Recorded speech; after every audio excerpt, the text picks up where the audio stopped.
మరి శనివారం 7వ తారీఖు జరగబోతున్నటువంటి బక్రీద్ పండగ సందర్భంగా గోవుల్ని వధించడం అనేటువంటిది నిషేధించబడింది.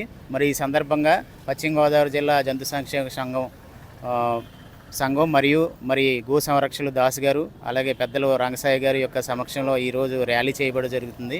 ముఖ్యంగా మనకి జంతు సంరక్షణ చట్టం 1977, అలాగే యానిమల్ ట్రాన్స్పోర్టేషన్ యాక్ట్ 1977, అలాగే వన్యప్రాణుల సంరక్షణ చట్టం, వీటన్నిటి ప్రకారము అనుమతించబడినటువంటి పశువులను మాత్రమే వధించాలి. గోవుల్ని పూర్తిగా మనము వధించకూడదు.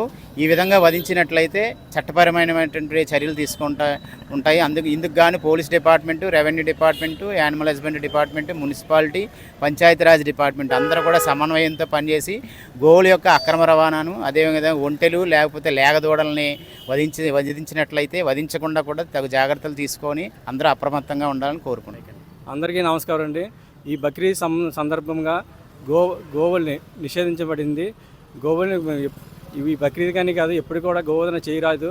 చేసినట్లా మాకు ఏ విధమైన వాహనాలు కానీ గోవులకి కనిపించి అక్రమంగా రవాణా చేస్తుంటే కనుక తగు చర్యలు తీసుకుని వాళ్ళకు కూడా తగిన శిక్ష విధిస్తామని ఈ సందర్భంగా మీకు రక్షించడంలో భాగస్వాములై మానవత్వాన్ని మన భారతదేశంలో గోవులకి మంచి ప్రఖ్యాత ఉందండి.